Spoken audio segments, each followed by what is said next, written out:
Here she is, your Komodo dragon. Look what I found. What the heck is that? Put it back. Is that the one and only Komodo dragon? You're right, it is a Komodo dragon.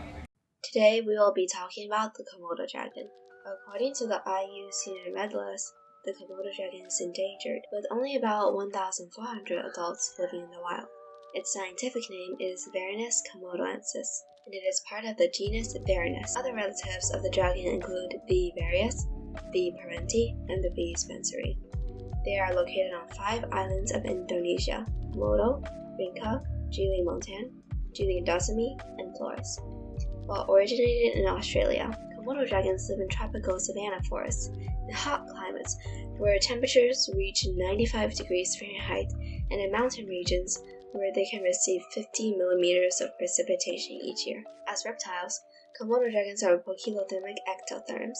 This means they cannot regulate their body temperatures, so they must bask in the sun as a means of receiving heat externally. Komodo dragons are on the 4 tropic level, which makes them tertiary consumers in addition to being carnivores and scavengers. Their diet consists of animals like rodents, monkeys, deer, wild boars, as well as carcasses. Adult Komodo dragons are also known to be cannibals, as they often eat baby Komodo dragons. Younger Komodo dragons usually eat smaller animals like insects, lizards, snakes, and birds. Komodo dragons typically get their meals by stalking their prey using their long forked tongues. They're able to detect the scent of both live and dead prey by recognizing the airborne molecules. Then they may wait hours in one spot before they find the perfect opportunity to strike. Adaptations play an important role in the daily lives of Komodo dragons. An important structural adaptation that Komodo dragons possess is 60 serrated shark-like teeth that are used to easily tear through their meat. In addition, Komodo dragons have strong legs that help them reach speeds of up to 13 miles an hour and are the reason for their excellent swimming skills. Komodo dragon saliva is also venomous, a physiological adaptation that helps in both self-defense and hunting. The venom in the saliva prevents blood clotting in the prey, which induces shock and major blood loss. Finally, a behavioral adaptation that Komodo dragons have is staying in the shade or building burrows during the hottest parts of the day in order to keep cool. Reproduction of Komodo dragons occurs from May to August. If there are many males competing for a female, then they have to wrestle to compete for a mate.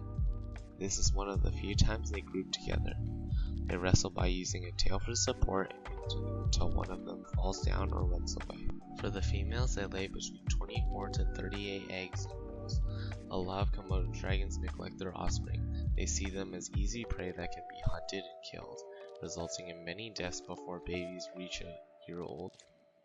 Komodo dragons reproduce both sexually and parthenogenetically, which means that they are able to reproduce asexually, usually forming a female gamete without fertilization.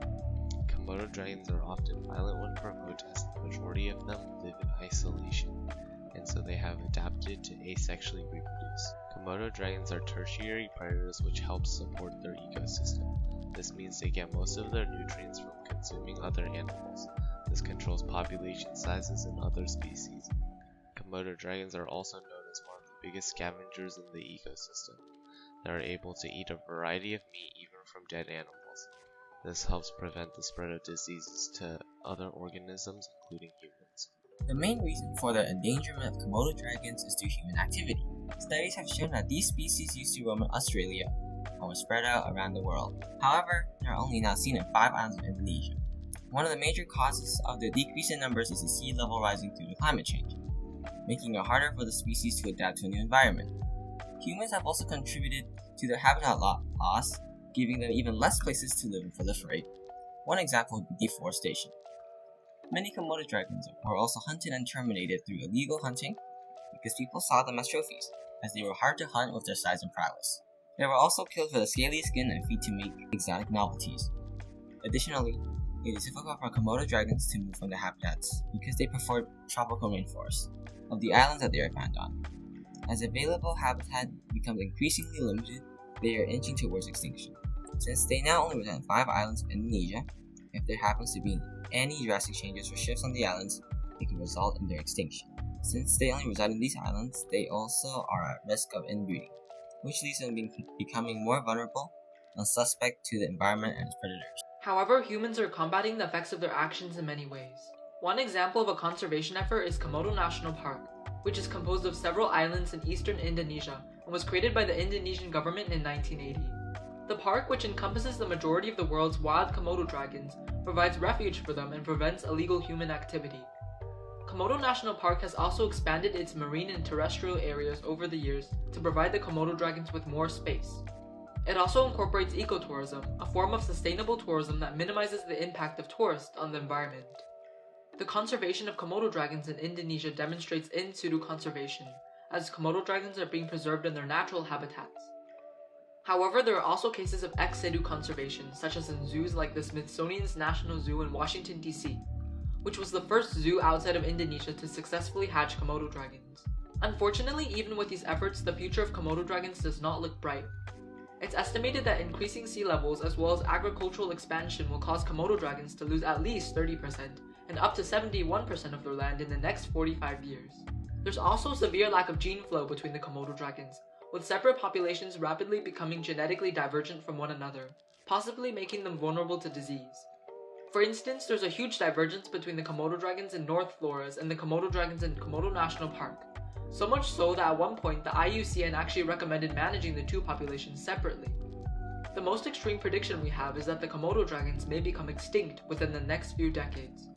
Many humans are making efforts to keep the species alive with parks and zoos, but many still fear what will happen to them due to human-induced climate change and the aforementioned factors. Should the Komodo dragons go extinct, their ecosystem will be greatly affected because of their role as apex predators. Since they would not be around to eat other consumers in their environment, herbivore populations would definitely increase in numbers, causing strains on vegetation and plant life, as well as making organisms more prone to disease. Yay, I'm keeping him. Thanks for watching.